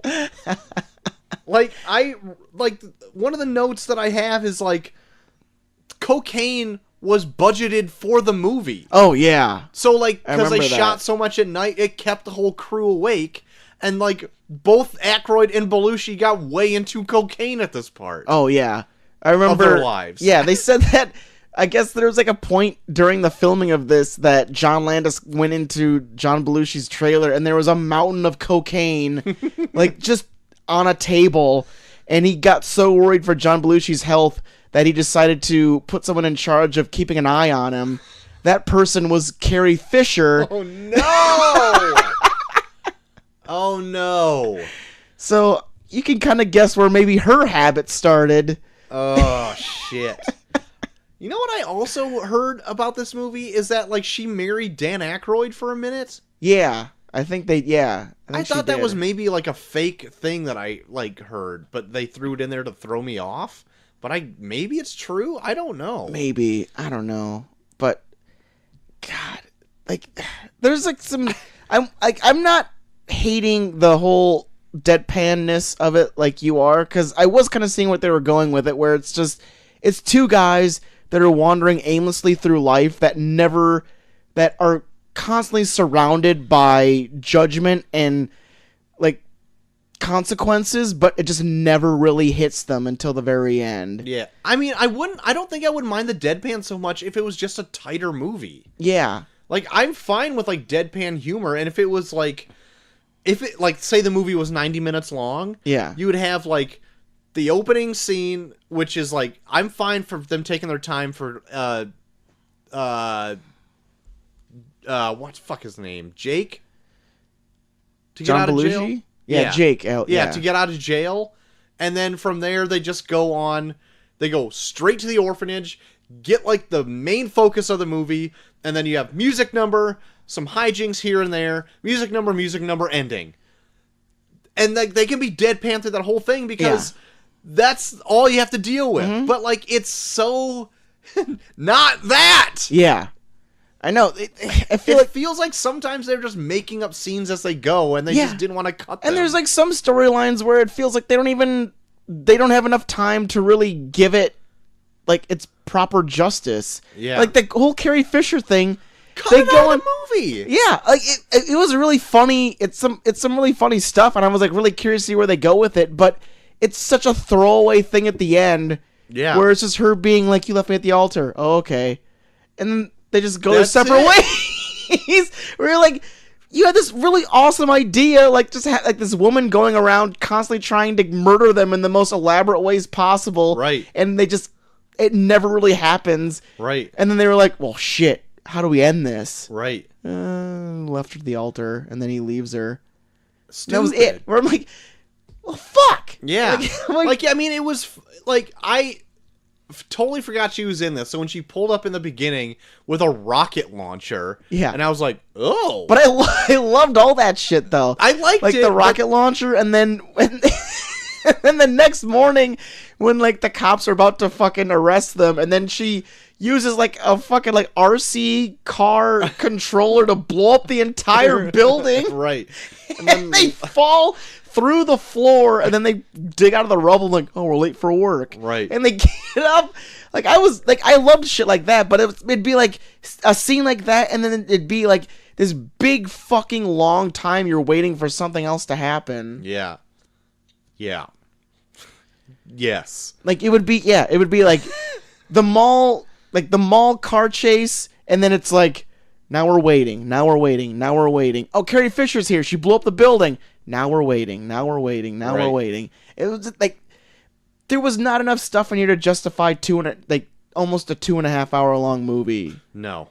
Not in the slightest. Like, there's elements that I like, but they don't go together right at all. No, they don't. So because we're talking about a musical, let's get this out of the way. What did you think of the songs that were in this? I mean, you brought up a little bit, but like the musical numbers that were in it, how'd you like it? For being the Blues Brothers, they picked some really shitty blues songs. Okay. Like the ones that I liked the most were fuck. There's like the one like right before they go into the Aretha Franklin's cafe, and they have the one guy playing Singing his guitar. outside. Yeah. Okay. Like I know I like that song a lot because it's the original artist singing the original song, and Minnie the one that Cab Calloway sings because it's his actual song. Minnie the Moocher. Yeah. I Minnie like the that Moocher. one a I lot. fucking love Minnie the Moocher so much. I didn't even know that song was gonna be in here, and I'm like, oh fuck yes. Yeah. So like yeah, the minute he starts singing Minnie the Moocher, and they even do like that really cool thing where it like the whole scene kind of transforms into that 1930s like old school style of blues look, where like the band is adopted like these like white uniforms and Cab Calloway's like out center stage singing Minnie the Moocher and everyone's into it. Like I was like, oh, this is a really cool scene. And then it's like they're like pretty much that whole scene was supposed to be them killing time for Jake and Elwood to show up. And then Jake and Elwood show up, and then it fucking sucks. And you're like, God, I'd fucking want Cab Calloway to come back on fucking stage. Hell yeah. Because they're singing dog shit fucking songs like, everybody. I'm like, oh, fuck this song. Bring back Cab Calloway. Give me some Minnie the Moocher. Well, okay. Of all the guest stars in this, who was your favorite performance? Probably Cab Calloway. I think I liked Aretha Franklin's actually the best, and I'm not saying it because I think she's probably the best actress out of the musicians in this. Yeah, and I think her song actually fit the plot of the movie. It felt like it was like they took one of her songs and then wrote it into the movie rather than just have it like an insert. Yeah, they pretty much like Mamma Mia'd her fucking, which is fine because I think it worked. It was the best performance. She was the best actress of all of like the inserts. Yeah, I know. It took me a while to like was like, oh shit, that's Aretha Franklin, because she was like acting like an actual actress. Like it was like shit. She blended in so well with like the rest of the cast. Like I could not tell that she was like a musician being like portraying an actress. Right. But yeah, I liked that one probably the most. The Ray Charles one was okay. Yeah. But his song was so dog shit. It was just him naming off fucking dance moves for people on the outside to be like, we're doing the mashed potato. Like, oh my God. But I did like the Cab Calloway one a lot. Oh my God. I know. I fucking love the song Minnie the Moocher. Mm-hmm. Yeah, it's good. So, but God, the Blues Brothers by themselves are so fucking shitty. Like, the fact that they even like nailed down like that venue to fit enough people to make $5,000. Right. It's like, what's wrong with this fucking building? They're hiring this shitty fucking band. They're awful. And then for some reason, Dan Aykroyd must have fucking put this in himself, because he has this big long speech about togetherness and shit that lasts forever, where I'm like, just sing the fucking song. Oh yeah. And it goes on for fucking ever. I'm like, shut the fuck up and sing. And then they sing, I'm like, just stop altogether. This song sucks. So fun facts. I got more fun facts. There were 103 cars wrecked in this. I want to know like what the budget like was just for the cars. I know, because like the budget was 30 million, but like they wrecked like 100 cars. Yeah. And like it is, I was like shocked at like how many car wrecks there were in this. Oh, I know. Like I was like, oh, that's still going. That's still wrecking more cars and all. Yeah. I was actually pretty impressed with that stuff. And the shot that they're driving under the train in downtown Chicago. Yeah. They call that the L, right? I think so. Yeah. I might be wrong. So Chicago listeners, just shout me out. Like, just talk shit to me on Twitter. I don't care. But like, they actually drove at what his speedometer said. They drove at like 118 miles an hour under there. Holy shit. They did it twice to get like like just in case they needed another shot of it. But yeah, they cleared all traffic under there, and they sped like at 120 miles an hour under that shit. God. Which I'm like, holy shit. Like, I just thought they like drove fairly quickly and sped up the reel or whatever. I also love how like chase scenes that take place in Chicago, no fucking traffic. Yeah, not ever. None. When I can't get around for shit. Yeah. You can't even like turn off on an intersection without waiting for fucking 10 minutes. These motherfuckers are going 120 down the fucking yeah. I mean, it wouldn't be a really fun chase, I guess, if there was a bunch of traffic. So whatever.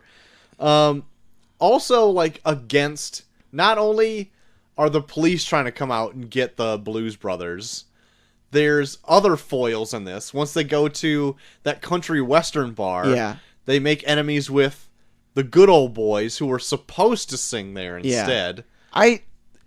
this movie strikes me so much as like, if I was going to see a movie like this where it's supposed to be like a love letter to blues, I'd want them to show me like what makes blues so great. But I felt like this movie was just like that annoying guy that's like, blues music, huh? Like, Right. yeah, it's good. No, blues music, huh? Like, yeah, for sure. No, blues music. Shut the fuck up. And then even like they go as far to be like, well, country music's shit, but blues music, huh? Where like they just have like this that whole scene is just like this big fucking parody of like this blues band moves in and then they just sing fucking TV themes of Western shows and everyone's into it, where it's like, Western music's so stupid that we can sing their TV themes and they'd fucking love it. Yeah. Or it's like, oh my god. So you're not showing me why blues music's awesome, you're showing me why other music sucks, which is defeating the purpose of like why you're trying to show why blues music's awesome. Yeah. Like that whole scene was so fucking stupid. You know what I also found funny is that like, so they got paid $200 for that venue, but racked up a $300 bar bill. Yeah. So they owed the bar $100. And I was like, I know one of my old friends who is an older person, like, tell me what a beer costs in like the 80s, and it was like a quarter for a glass of beer. Yeah. So like $300 of beer. Yeah. All of those guys would be dead. Also, like, I can't see how you would at all ever be on the side of the Blues Brothers in this, because they're raving assholes the entire fucking movie.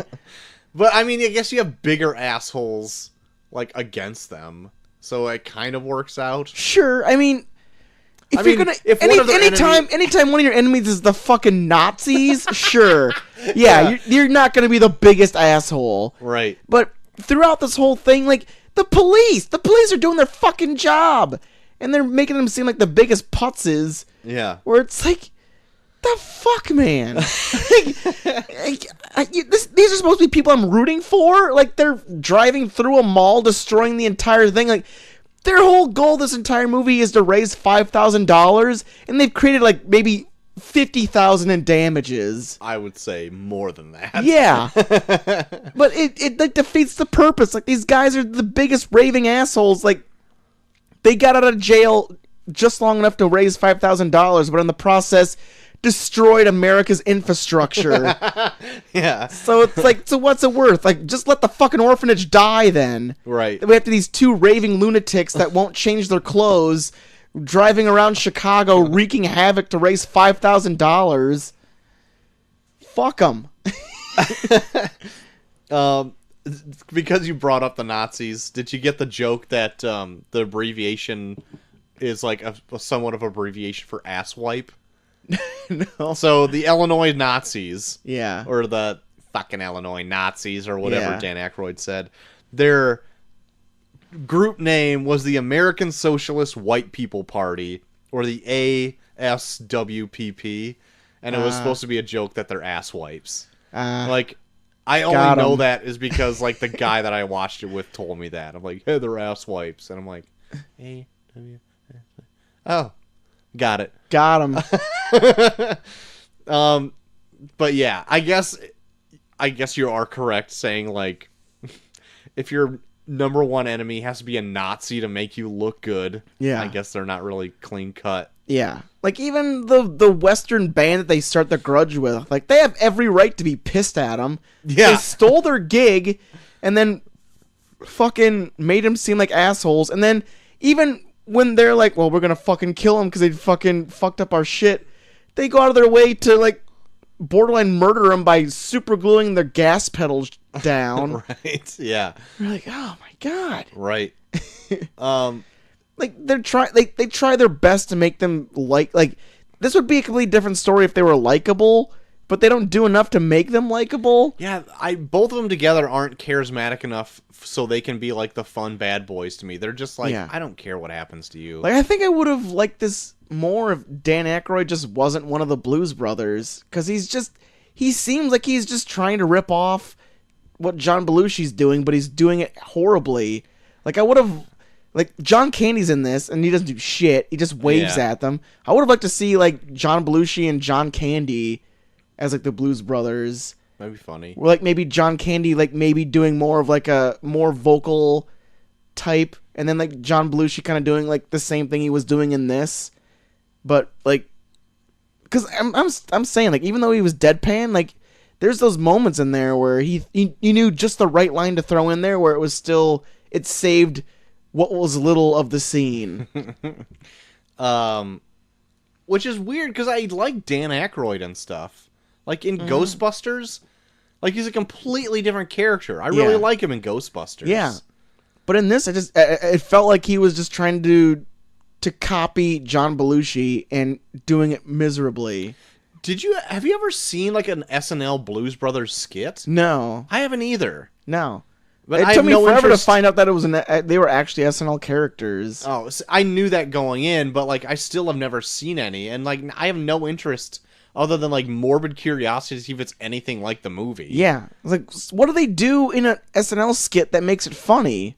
I don't know because I don't know what they would do. A whole movie. Yeah, I have no idea. But apparently, some people thought it was good. Like this is a rated R movie too that came out in 1980, and it made like. Close to 5 times its budget. So I don't know. Yeah, I just don't get it. I'm sure there's probably plenty of people listening to this like swearing at us about how much we don't like this, but it is not for me. No, I couldn't get into it. And yeah, like I said, there's multiple elements where I'm like, I should be into this. Like the car chases were pretty good. Mm-hmm. And yeah, I want to talk about like the ending once you're done with your whole. Yeah, like the car chases were good. There's some musical performances that are good, like Aretha Franklin's is good, even though I was getting a big kick out of like Aretha Franklin's where like fucking Makeshift Lando is like just like like his whole dance. Yeah, like his whole dance is just he's just putzing around her while she sings at him. Like there's some scenes in this movie where like the dance choreography is like very down and in tune, and then there's other ones where it's just like just fucking do whatever. Well, the other members of the band are just musicians. Yeah, like they're not actors. Because I went to go look it up on IMDb, and all of them are their names are their actual names in the movie. Oh yeah.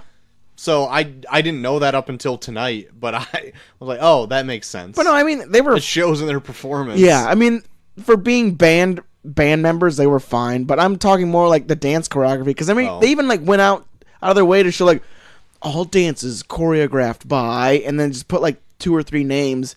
And there's like somewhere like they do the one with Ray Charles where he's like just yelling dances and they're just doing them, right? And then there's like that the church scene with James Brown, but beyond that, like they're super lazy with their choreography. Like there's not a whole lot. The Aretha Franklin one is just 3 backup singers following Aretha Franklin around yelling think while fucking like Discount Lando. Yeah, Discount Lando just kind of like putts around like a fucking old man. There's so much old man dancing in this. Even the Blues Brothers themselves, they dance like fucking dads. Matt Murphy, are you talking about? Yeah. Oh, he comes back for Blues Brothers 2000. Oh my god. I have no interest in seeing Blues Brothers 2000 because John Belushi's dead and he was the only saving grace of this entire movie. Dan Aykroyd is a fucking abomination in this. He sucks so bad. Oh, John Landis also directed it too. Dan Aykroyd, John Goodman, Walter Levine. I don't know who this is. There's a kid in it, I know. Yeah, he was on the cover, but I can't... Maybe that's Walter Levine? I don't know. And then Jim Belushi's in it, right? No, I don't think Jim Belushi's in it. Oh, I think Jim Belushi was supposed to be John Goodman's role, but then they just didn't cast him for it. Oh, okay. I thought he was going to reprise it to like for his brother or whatever. But oh, no. No. But yeah, no, John Belushi, I think, was the only thing about this that I thought was good. It's, Blues Brothers 2000, 4.8 out of 10 on IMDb. yeah, I've heard it. I think How Does It Get Made did a episode on it, and they talked about how fucking awful it is. Gross. Okay, so let me talk about the end, because that's like one of the big...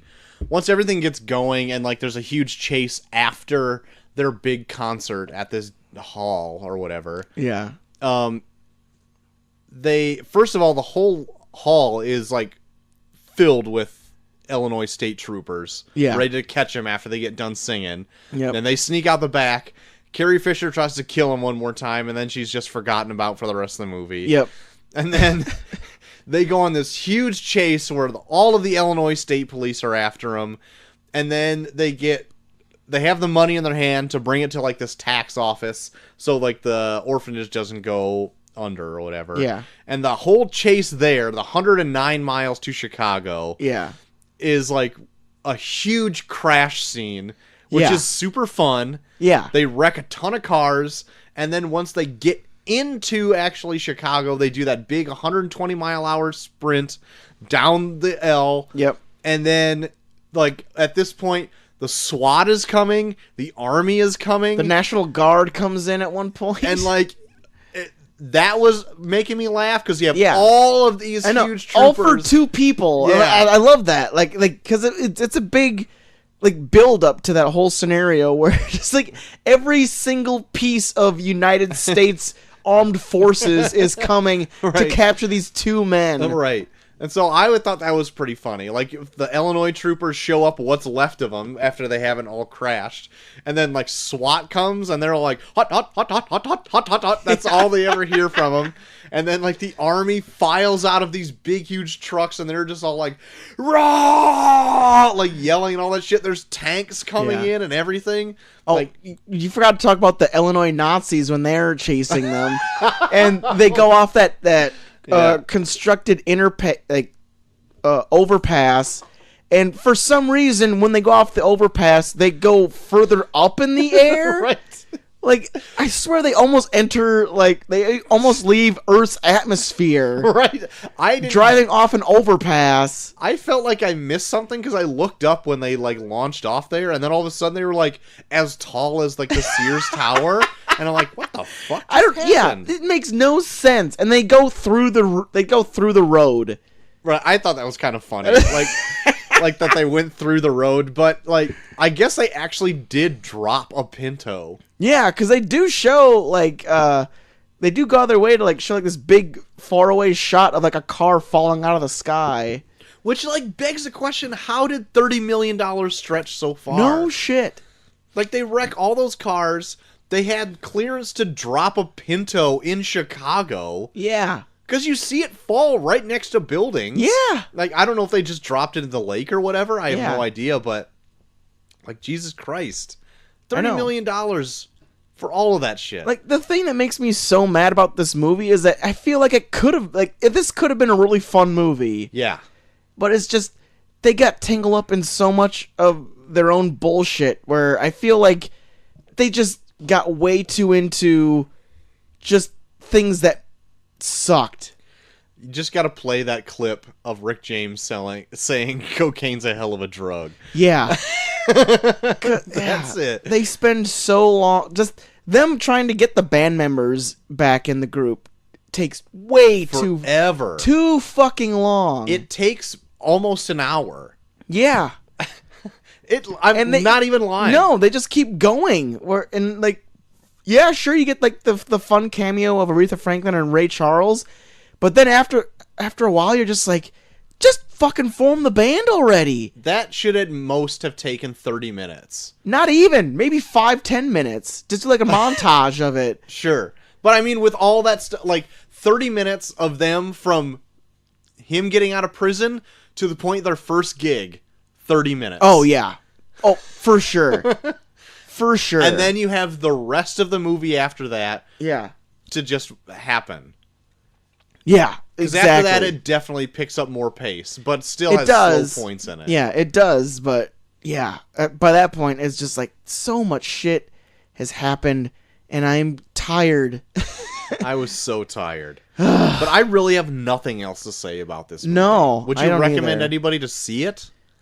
Man, I don't know. I didn't have fun watching this. I didn't either. I couldn't recommend it. No. Like, it's not even free on any streaming site. No. I had to pay $3 to I know. watch it on I Amazon. paid $3 to watch it, and it only had like a day long rental for Yeah, it. it only 24 usually, hours. yeah, usually ones that I get are like usually 48 or 72, but this one was like 24. I'm like, God damn it! So I had to like stuff it all in one day. Yeah.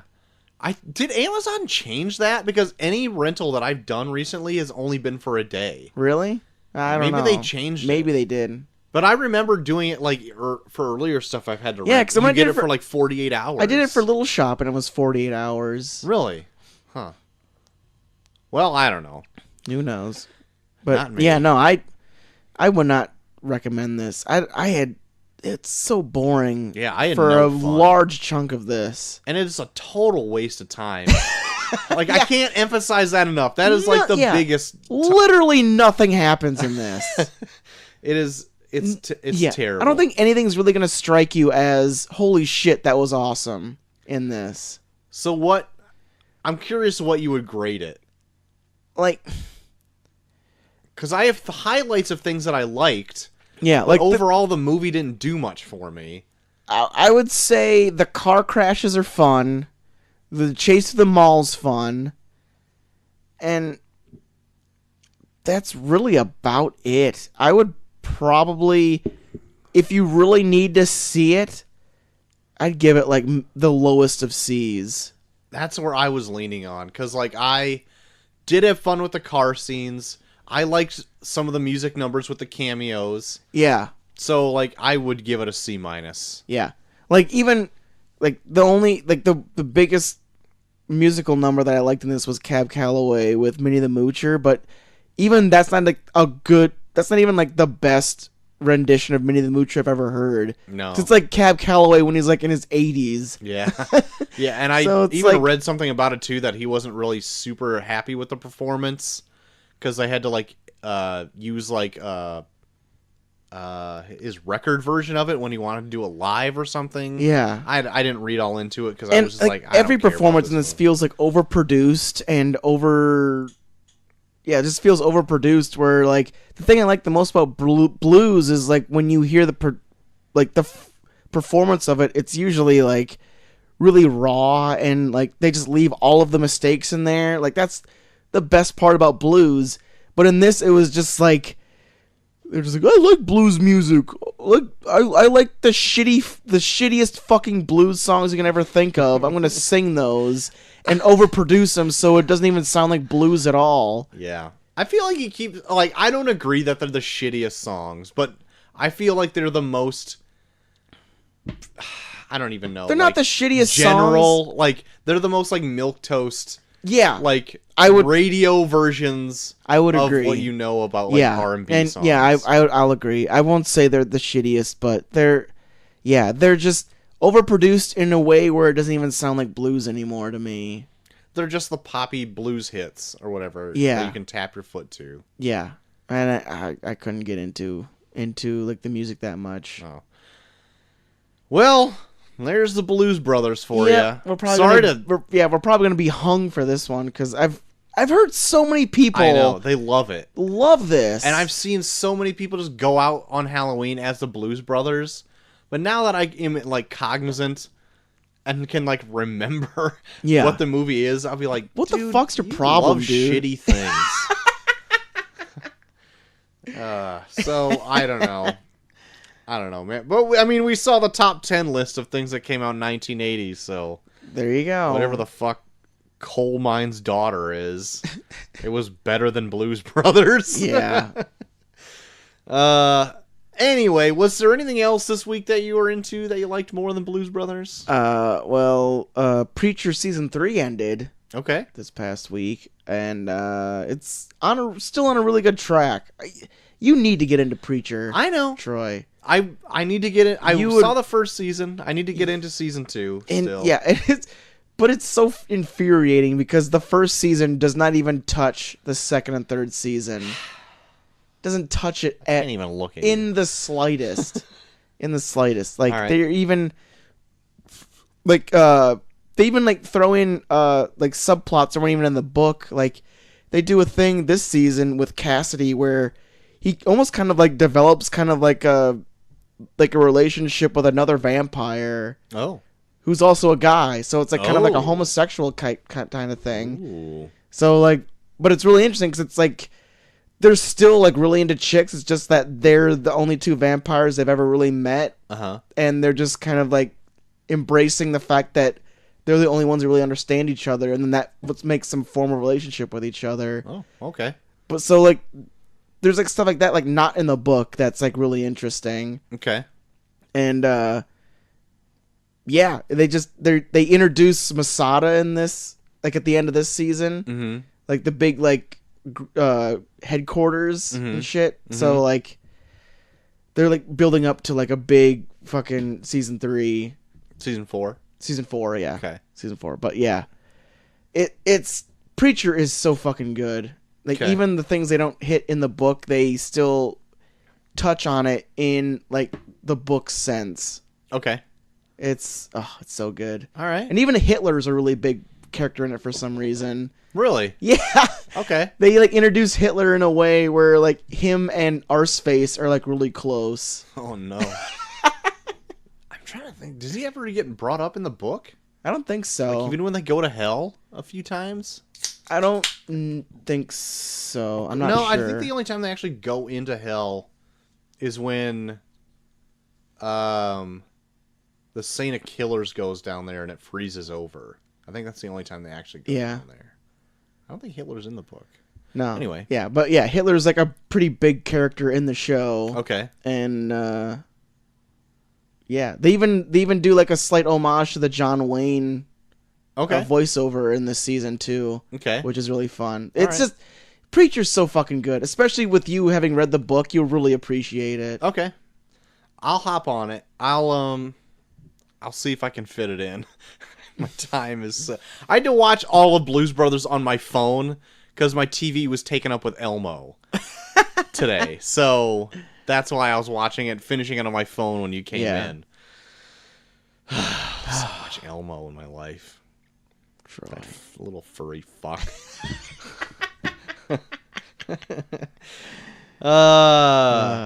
But my daughter loves him. There you go. So what are you can't gonna do? you can't stand between What are you your gonna child and what she can't. loves.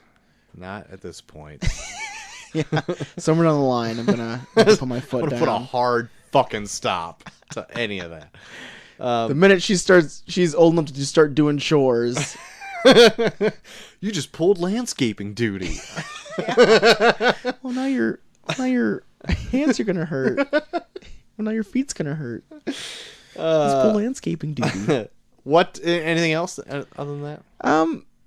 Well, Netflix put out another like kind of like informative type show that's sponsored by BuzzFeed now. Okay. Because Vox does that explained one that's really good. Now they have one with BuzzFeed where I think they're doing it in more of like blocks where it's like 6 or 7 episodes at a time. Okay.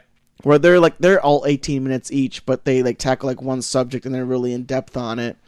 And the ones that we've seen so far are pretty good. They do like a really interesting one on there's a woman that goes out and interviews advocates for men's rights. Mm-hmm. That's really interesting. Mm-hmm. Like she interviews a woman who is a very staunch men's rights activist. Really? Yeah. Oh. And she's very crass. Okay. But it's she is very crass. Yeah, but it's interesting, and like they do kind of like how Vox does. They do a really good job of going very in depth where they take a subject and they're like, okay, well, we interviewed someone who is probably not the most publicly liked version of this. Let's go out and see someone who actually is more open-minded, where it's like they actually do find like a group that considers themselves men rights activists, but they're not so much about fuck women as they are let's try and keep people more open-minded about like what men are going through while we're in this transitionary period, kind of. Okay. So but it's interesting. Like they try and tackle it through many different viewpoints. Okay. I'll have to check that out. And they even do like a really interesting, because I've never heard of I think it's like ASRM or something, like those like sound YouTube clips. Have you heard about those? I think it's like ASMR. I don't know what you're talking about. Like there's like videos on YouTube like all over the place where it's just people do things that are very soothing. Like it's like people will like crinkle paper into microphones. Oh, okay. And all like right. stuff like that. I think it's called ASMR. But like they interview people that are really big into that, and like even like people that are like addicted to it, and they just kind of like get the idea of like why it's such a big thing. Okay. And so they do stuff like that. Like this one I think is more internet based as opposed to Vox's, where it's more broad range, like random topics. This one deals more with like social media and internet topics. Mm-hmm. So they're both really interesting. I suggest both of them. Okay. Like, I kind of forgot that Vox had a thing on Netflix. yeah, they do some really, really cool ones too. Like their latest one they did was on the female orgasm. Okay. Where like they go in depth on like what people like, even like because it's like a theory pretty much about like what like they know that it exists. They're just trying to figure out how it happens. Okay. All right. So it's interesting. Maybe I'll just go in and binge some of these. There's like And you can, because they're all like 15 to 20 minutes long. all right. It's the only thing is like anytime I come home, I automatically just flip on YouTube. Yeah. Because I'm just like, I just want quick disposable like stuff that I can just watch and like have a random assortment of things. Yeah. But like, I guess if Netflix has that, maybe we should go back into Netflix. So I'll be on YouTube like that's like most of what I watch. Yeah. All week is YouTube stuff. I subscribe to like 50 different channels. Yeah. On YouTube, and they all are different. Yeah. And so like it's cool because it looks like Netflix is kind of trying to go that same route with shows like this, where it's because they come out with shows weekly, but they're all just like 17 minutes long. But they pack a lot of information on that 17 minutes. Okay. Like they do one where they do a really good job of explaining what cricket is. I never even know what the fuck cricket is. It looks like weird baseball. Yeah. But they do like a really good job of trying to explain it. All right, yeah. Maybe I'll go check out a few eps even before I go to bed tonight. There you go. All right, sweet deal. That it? That's it.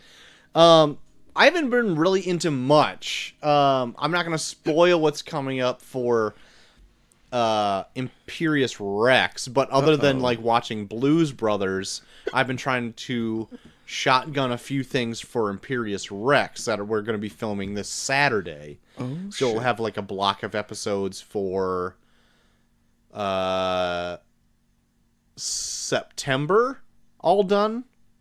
Oh shit. And then into October. Wait, June, July, August, September. Yeah, October. Yeah, and into October.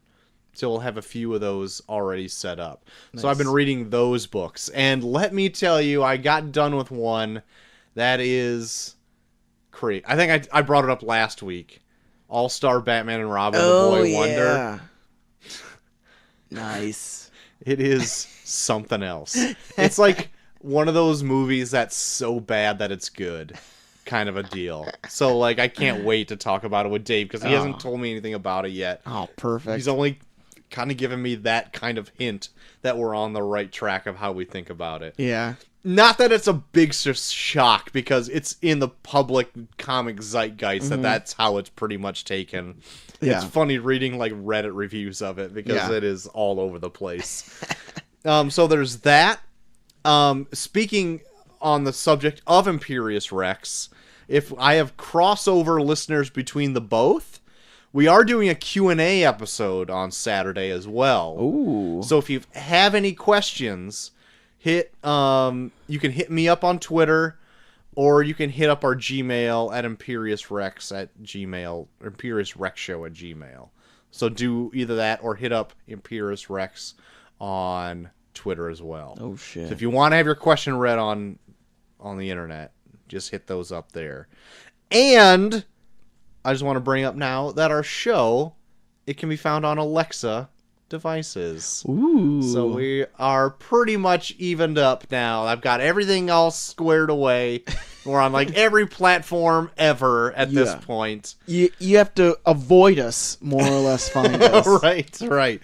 So, JT, if people want to be complaining to you because they just can't stop hearing us on every device that they own, where can they do that? Story of my life. You can find me at Bucky for Everyone on Twitter, also Bucky for Everyone on Instagram, and Haywan at Bucky for Everyone on Snapchat. Troy, how you doing on that Snapchat? I haven't done it for a while. I should probably just stop talking about it. I was just wondering. I'll probably get drunk certain weekends and be like, this looks like fun, and then I'll do stories of it. But beyond that, it's maybe like a once in a month type thing. All right, I was just wondering.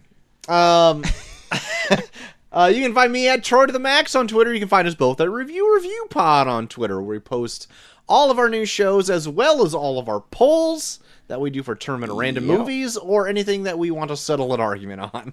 Yeah. Who knows? That's probably gonna. That's almost like down the road, probably. I think all of our I know all of our episodes are also uploaded onto Facebook. If you are a Facebook user and you find us on there, Yes. and we're also uploaded onto ReviewPod at Podbean.com. If you don't want to listen to there, that doesn't matter because we're on a slew of other platforms such as Google Podcast, Stitcher, Alexa devices. Yeah. You can find us on the Google Home. Yes. We're on Player FM. And we are on Apple Podcasts. And if you happen to use those Apple devices, please send us a comment or subscribe or do something on there because that's the only pretty much podcast rating platform that sends people high into the charts. Oh, yeah. Because if you like the show, that helps other people find the show. Exactly. As well. Exactly. And if you want to send us an email, you can do so at reviewpod@gmail.com. We got all of those things covered. Yeah. We're everywhere, babe. Everywhere. Everywhere, babe. I don't know any other platform that we need to be on now. I don't know. We're on Spotify. We are officially weeping, for we realize there are no more countries to conquer. We're also on YouTube. I forgot to say that. All of our new episodes from the beginning of this month are now uploaded onto YouTube. Awesome. And I have them downloaded, and I have popular episodes of our past stuff. I haven't uploaded those yet. I have them on my hard drive. I just haven't found the time, being a father alone with an infant that is now God damn it, Troy. out of a cast and very busy. Oh, yeah. I can imagine. I found her playing in the toilet yesterday. That was my bad. Should have locked that gate. Did not. Wash those hands right quick. Oh, my God. So that's dad news. Dad news update at the tail end of this show. Dad news. So that's what we have going on now. But what about later, JT? What's down the pipeline? Well, we are on the cusp of September, which means we are about to enter Predatember. With the Trademark that. TM that shit. I should. With the release of The Predator coming out later that month, we will be doing Predator, Predator 2, The Predator, and if we talk about it, maybe Predators. I've never seen it. I mean, people say it's good. I'm all right.